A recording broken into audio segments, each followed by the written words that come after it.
নমস্কার বন্ধুরা, এএসএম কিচেনের আরও একটি নতুন ব্লগে আপনাদের সবাইকে স্বাগত জানাই।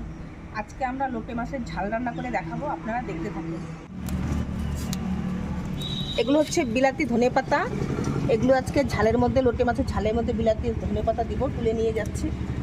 আর দেখো কি সুন্দর হয়েছে আঙ্গুর গাছটা, বেশ সুন্দর হয়েছে আঙ্গুর গাছটা না? হ্যাঁ, আঙ্গুর ধরবে বোধ হয় না? ধরবে তো, আরও বড় ছিল গো। এই হাওয়া বৃষ্টি ঝড়ে ভেঙে ভেঙে যায়।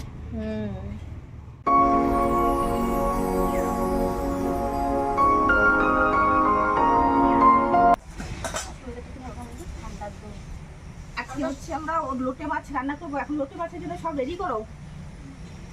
রসুন ছুলতে হবে, পেঁয়াজ কাটতে হবে, লঙ্কা কাটতে হবে। এই দেখুন বন্ধুরা, আমাদের উনানটা এখন সিমেন্ট দিয়ে বানাইছে, খুব সুন্দর হয়েছে না? সিমেন্টের উনান এত সুন্দর হয় না। হ্যাঁ, ওটা জ্বলবে কিন্তু খুব সুন্দর। হ্যাঁ, আর কিছু ওটা কবে আগুন দিবা? যাক এই মাছটা সামনের মাসে দেবো। বাটির মধ্যে লোটে মাছগুলো ঢেলে নিলাম। এখন হলুদ লবণ মাখাবো। হলুদ দিয়ে দিলাম, লবণ দিয়ে দিলাম।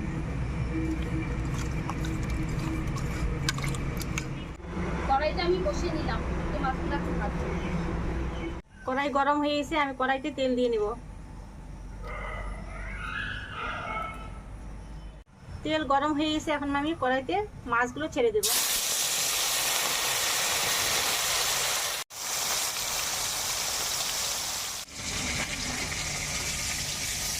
লোটে মাছের ঝালের জন্য পেঁয়াজগুলোকে একদম ঝিরিঝিরি করে কেটে দিচ্ছি।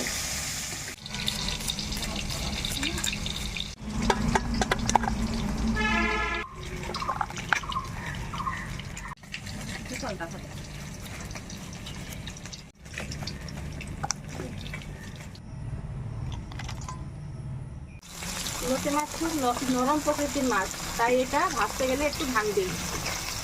আমার তবু একটু ভালোই গোটা গোটায় রয়ে গেছে, আমি নামিয়ে নেব। লঙ্কা, পেঁয়াজ, রসুন একসঙ্গে তেলে ভেজে নেব।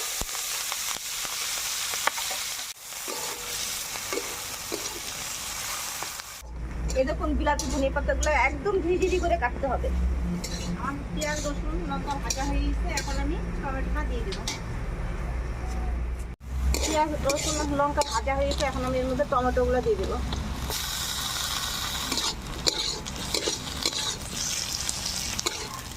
এখন আমি হলুদের গুঁড়ো দিয়ে দিলাম একটু, পরিমাণ মতো লবণ, একটু লঙ্কার গুঁড়ো দিয়ে দিচ্ছি।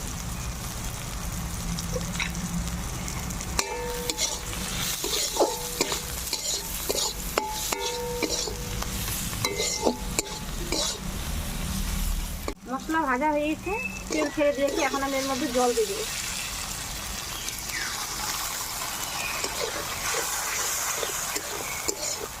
জল ফুটে গেছে, এখন আমি মাছগুলো ছেড়ে দেবো।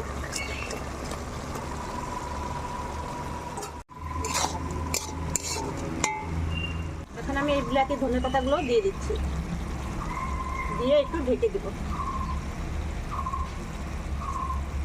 এখন একটু আমি ঢেকে দিব।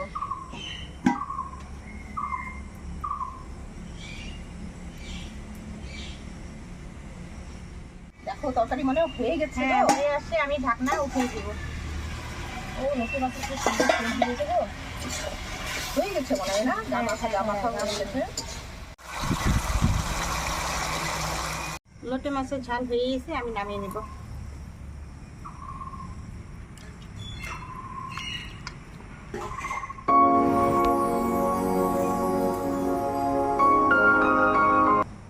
আজকে আমরা লোটে মাছের ঝাল রান্না করে দেখালাম। আপনারাও এইভাবে রান্না করে খেয়ে দেখবেন, আশা করছি ভালো লাগবে। সুস্থ থাকবেন, ভালো থাকবেন। দেখা হবে আরেকটি নতুন রেসিপি নিয়ে।